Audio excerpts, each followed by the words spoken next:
deve assumir essa sua parcela de responsabilidade.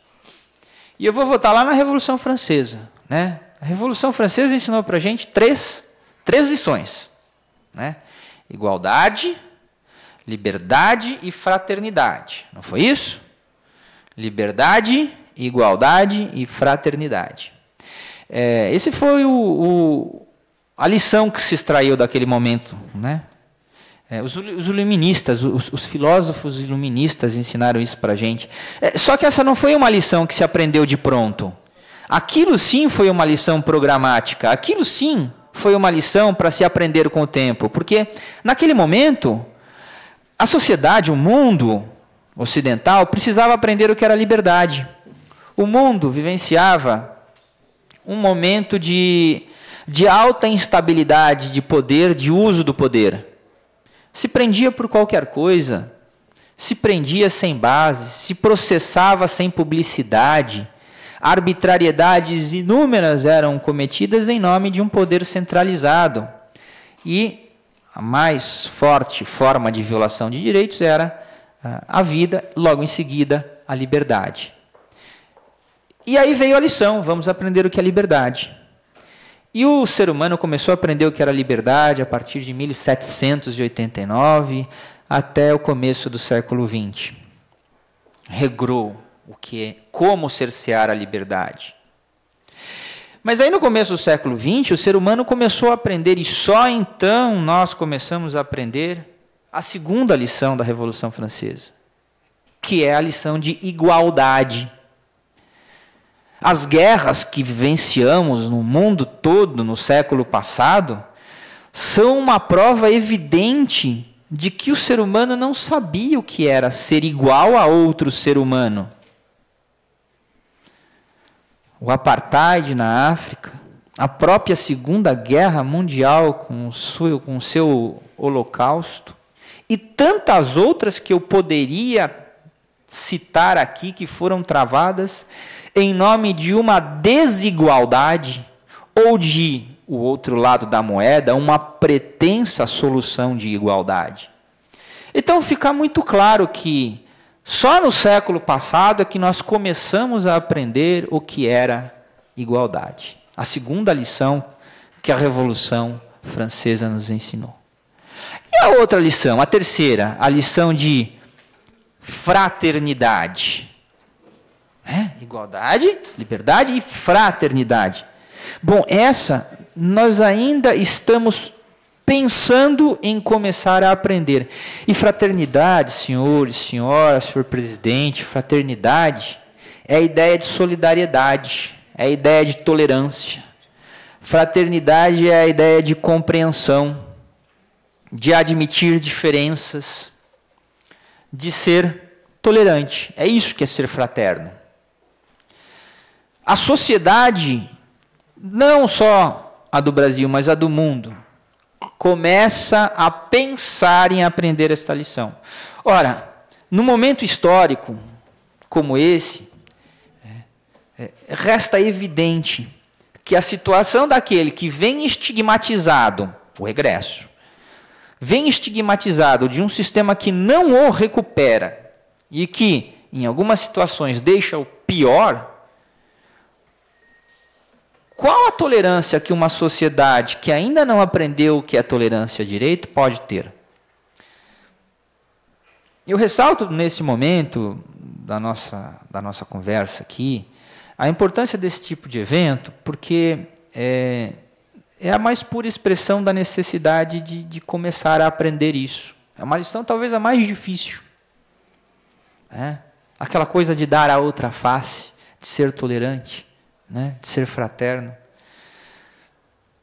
Quem dá emprego para o egresso? Quem dá emprego, vou falar em bom português, quem dá emprego para o ex-bandido?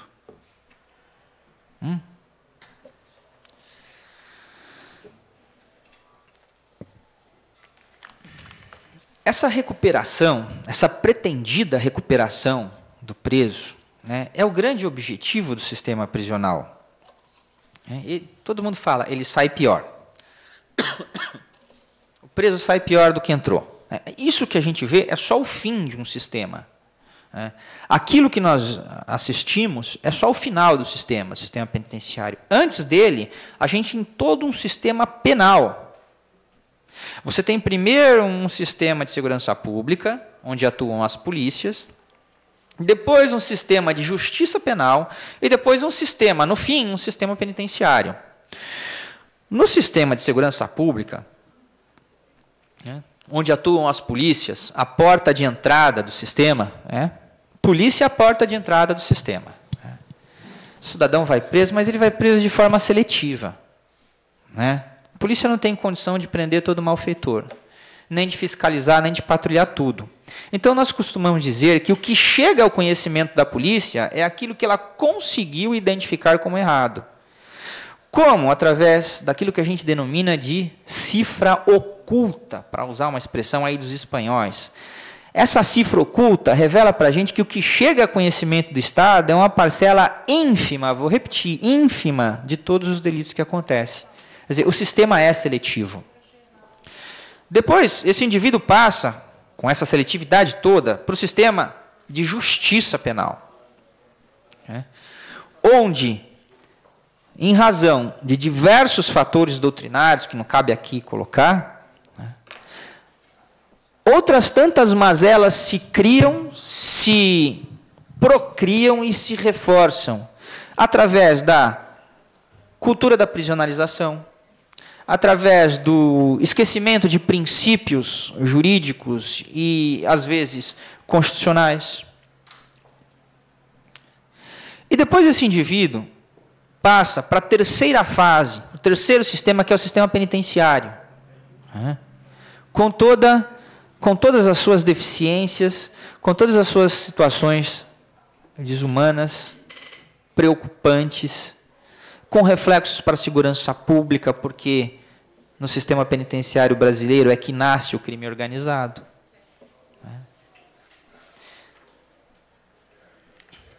Esse indivíduo é o que sai da unidade prisional.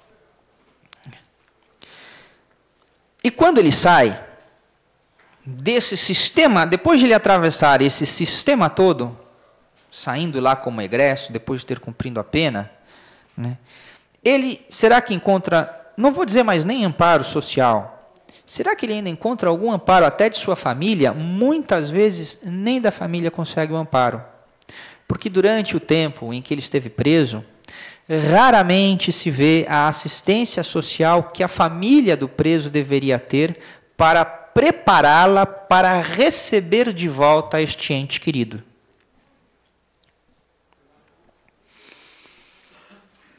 É um indivíduo que sai despreparado para exercer qualquer tipo de profissão, porque ele não tem instrução básica dentro da unidade prisional.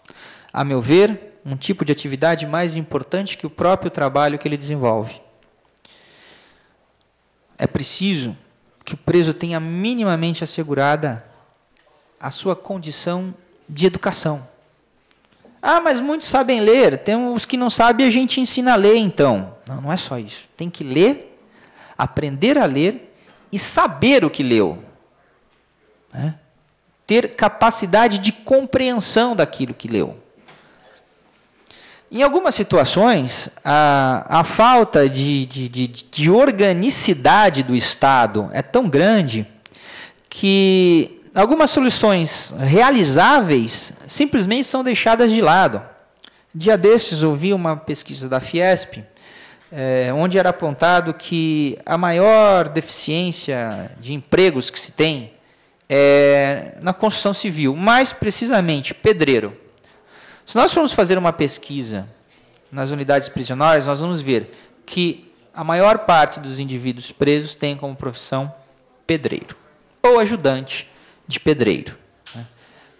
Ainda não existem esquemas que sejam capazes de encaminhar estes egressos para trabalhar num setor que é altamente necessitado desse tipo de mão de obra. E aí, graças a tudo isso, não é de se espantar que nós tenhamos um índice de reincidência nacional em torno de 70%